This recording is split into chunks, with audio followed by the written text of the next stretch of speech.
Welcome back to Grumpy Old Men. I was just thinking our next guest, Bobby, comes from Strathbogie. Who's the best player ever to come out of Strathbogie?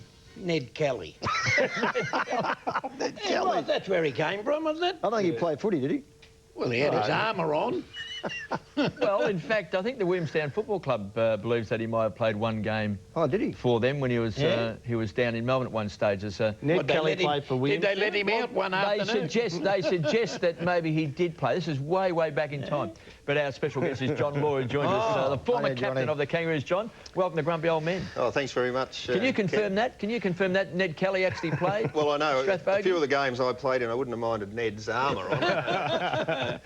It was a tough comp. Very tough. Back there. Now, Strathbogie, we're talking Vanilla, you row away up that way. Yeah, and look, Tony, you're a young kid, you know, you're sort of 15 and you're playing senior football. And when and some of the leagues didn't have too many teams in it, so you come around pretty quick. And Are the ovals level or are they on sort of slant? No, I actually played, Bob, in my early days, Benalla and Distring was on a Bonnie Doon ground. If you're ever going through Bonnie Doon, it's on the biggest slope ever. That's right, that's right. Yeah. I had trouble turning around anyway, but when I was going downhill, the U-turn was out of the question, yeah. So 15 years of age playing in the seniors at Strathbogie, obviously Kangaroos territory in those days. Someone must have said, what, come down play in the under-19s? Yeah, look, I was doing HSC then, and North wanted me to come down, but trying to convince me, and I sort of wanted to finish. I thought if I come down here and get in the big smoke, I might never go back to it, yeah. But it was interesting. You hear stories about recruiters coming and, you know, talking people into coming down. And I actually, went to school one day and pulled up at Euroa High and was met at the bus, and one of the officials brings out a wad of notes, and I don't think the tax department can get them down. No, Johnny. Was it in a paper bag? Well, it ended up in my lunchbox, Bobby, all the same. I remember going back to Dad and saying, he was on the farm and saying, how much did you earn today? And I put these, all these notes there. It was $1,000, I think, or something, in the $2 notes back those days. And He would have questioned, where'd you get this, son? Did you flog it or something like that out of the school? Yeah, I don't think you're right. I had that much anyway, back in those days. And that swung the deal, John, for you to go to the Kangaroos? No, I would have went anyway. Yeah. Would you have gone? You a North Melbourne man? Kangaroo man? No, I hate to admit this, but as a kid, I used to Collingwood a bit for Collingwood. But when years later, when my old mate Peter Dacos run into me shoulder at Victoria Park one day, That was it. Didn't like him after that. Well, they didn't like me, Tony. But it was a very exciting time for a kid who's 15 then, in being approached by the Kangaroos, because by the time you got down there, 1977, to play in the under-19s and reserves, I mean, that was the famous year when, they'd won the premiership and, the famous grand final and the replay grand final. It would have seemed very exciting for a young kid. Oh, absolutely. I went down as a 17-year-old and played. Well, 77 was the Tide grand final, of course, and just watching that was just fantastic. And I was playing under-19s and reserves that year. And did you ever get up to train with the seniors? I trained with the seniors as soon as I got down there, Bobby. Did you? Under Barassa's tuition there, and so even though I was playing, under-19s and second reserves. You're up with the top men. Played with the top blokes, and that was just fantastic. And coming back from the bush, I just sort of put my head down and off I went. I didn't have too many skills. The coaching wasn't too flash up there, and but it was a pretty hard and tough. Who had you in the thirds, Johnny? Who coached you in the thirds at North? Slug Jordan. Slug Jordan. Yeah, He was everywhere. Slug was everywhere. More jobs. He coached everyone. That's right. Yeah. How'd you find him? Oh, Slug, he had a few adjectives now and again to describe things, Dougie. I remember him Bobby down at Geelong one day, and I wasn't playing in the seconds, but I rolled up to play in the seniors, and the phone wasn't working down at Geelong, and all the crowd had gathered around Slug, because Slug was had his runner way down on the boundary, and he was calling all the shots down to his runner, and the crowd were giving it to him, and Slug, he said, well, up in the city we have so-and-so phones that work. So he was an entertainer, but... that's right. Yeah, that's good underage coach. Yeah. But it would have been pretty daunting to come down And there's the great Ron Barassi. And here you are coming from Strathbogie at 17 years of age and being trained by Ron Barassi, who we're told by the Kangaroo, senior players, he was an absolute stickler for getting the skills right. Now, if you reckon you didn't have very good skills at Strathbogie...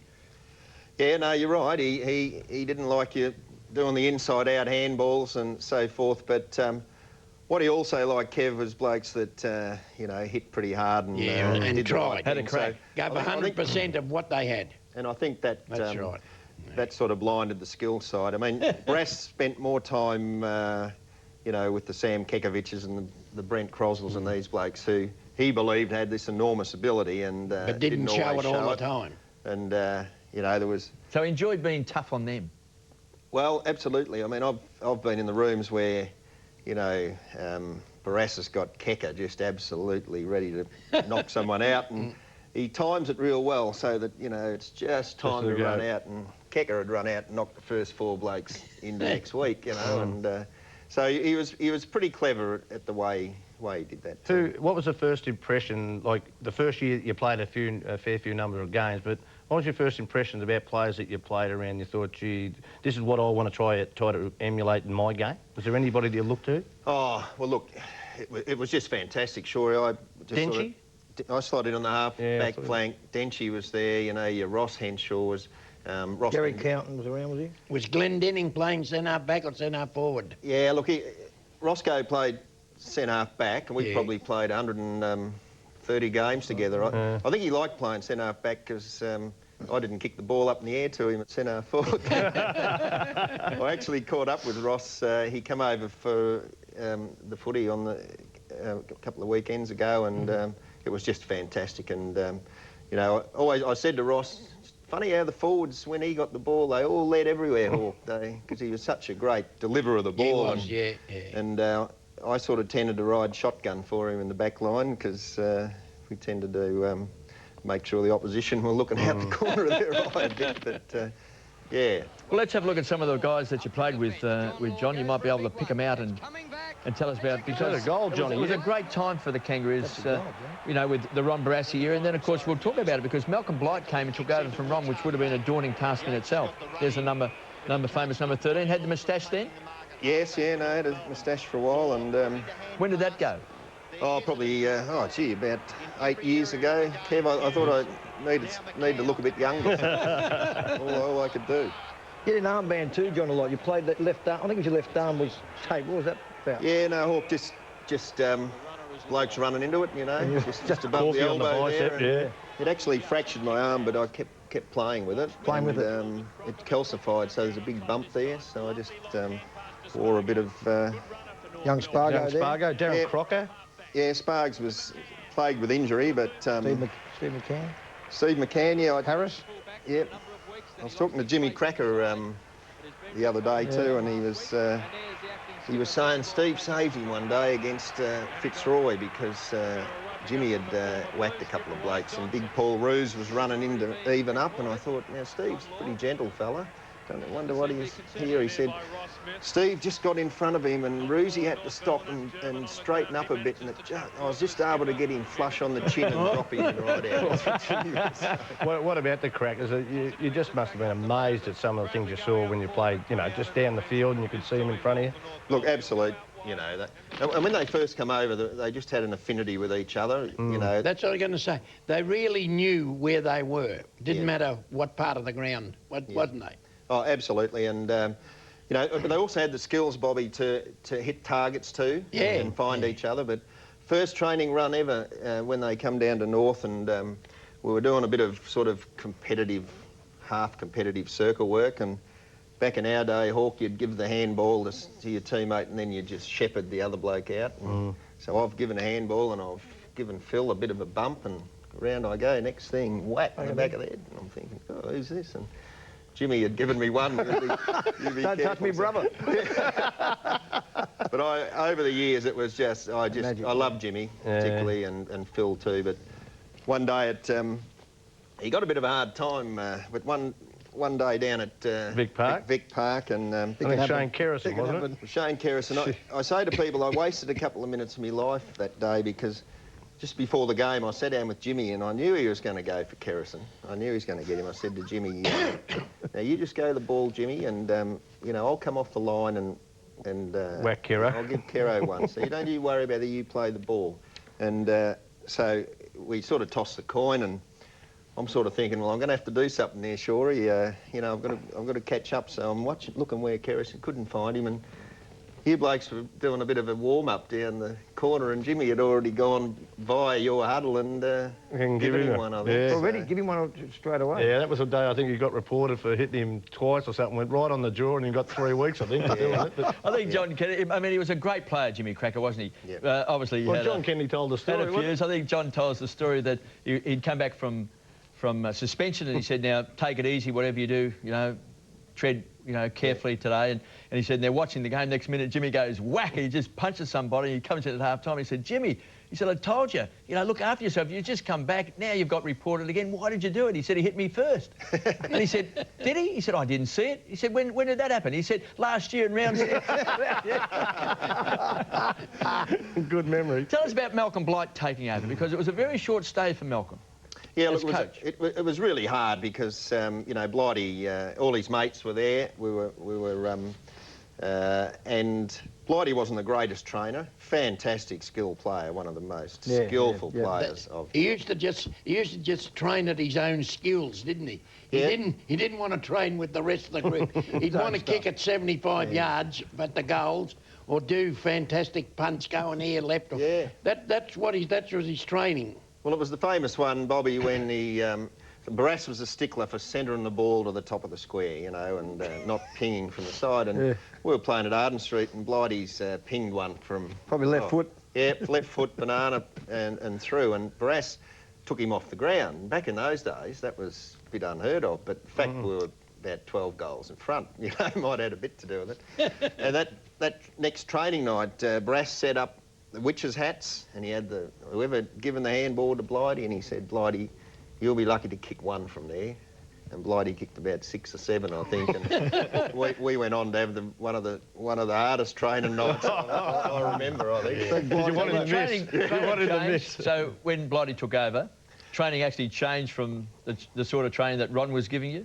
Oh, look, it's amazing when blokes take over, they become the coach. It's a little bit different. But look, it was really hard because, you know, also being a playing coach.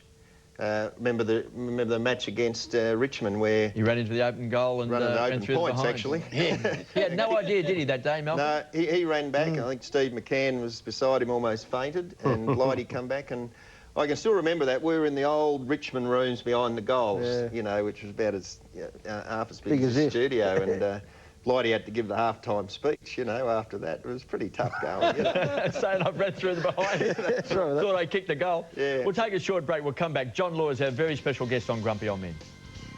Welcome back to Grumpy Old Men, and of course our very special guest is a man who was recruited as a forward to the Kangaroos, played 219 games and kicked 9 goals. You failed. Yeah, no, early on my under-19 games, I think they realised... kicked a few, but realised I was a good backman. You could play on, Johnny. He was some of the harder blokes you played on back, you know, being well, half-back. Plugger Lockett, you always knew you were in for a good day. You played on Plugger? A few times, but I was pretty pleased when young Mickey Martin came along, and he enjoyed playing on Plugger until they got into that headlock business and so forth. But, you know, Terry Dano was always tough because he just... Any blokes that run around a fair bit. I played on Kev many years ago. You went from Lockett to Kev? No, well, one of my Who was the toughest, Lockett or me? Well, Kev, I tell you, I can remember, because, you know, you idolise blokes like this, and I think I played on you actually at Arden Street, maybe, when the pie stand went up in smoke. And I remember that day, and the actual crowd... ladder came up from outside Arden Street, and all of a sudden, you know, the firemen were coming over the top. The crowd got on the thing, but yeah, no, I was thinking to myself, you know, I'm on a bloke that's 10 years older than me, and he's still too quick. Too quick for me. And I was worried about the pie stand. Earlier on, we saw some film, and did you realise that one of your teammates was now going to be? the great chief of the AFL. Well, not at the time, Bobby, but Andrew Demetrio. How was he as a teammate? Was he a real, real good. North fella? Yeah, absolutely. Good clubman and so forth. Yeah, I knew if he was going to kick on like that, I might have given him a couple more handballs. Johnny, you had Blighty, and then Blighty left, and you had Barry Cable. Now, you're talking... you had 3 different types of coaches, didn't they? You know, when you talk from Cable, who's super professional, was he like that as a coach? Oh, absolutely, Tony. You'd be... Thursday night, you know, you'd be nice, sharp, short, and... OK, a couple more minutes, and Cabes would be kicking you these little stab passes, you know, and then all of a sudden a couple of minutes turns into 20 minutes because he's enjoying himself so much. And after every kick he'd be saying, you don't get them like that now, boys, do you? You know, so he just was so skillful. Yeah. Positive coach, like attacking football? Yes, look, yeah, we did reasonably well under him. We, you know, he certainly... I think you may have even finished on top one year. We did, and it was very disappointing finals then because, yeah, we didn't kick on. Did he make you captain, John? Who made you? Was it him or John Kennedy made you captain? No, John Kennedy hawked in the last 2 years. Yeah, when Shimmer. When did John arrive? When did John Kennedy arrive? Kanga would have probably been there. 84, 85. I'm not sure to tell you the truth. Yeah. He was there for a while. But yeah, great bloke to play under. Kanga, he was just fantastic. He's a real player's coach.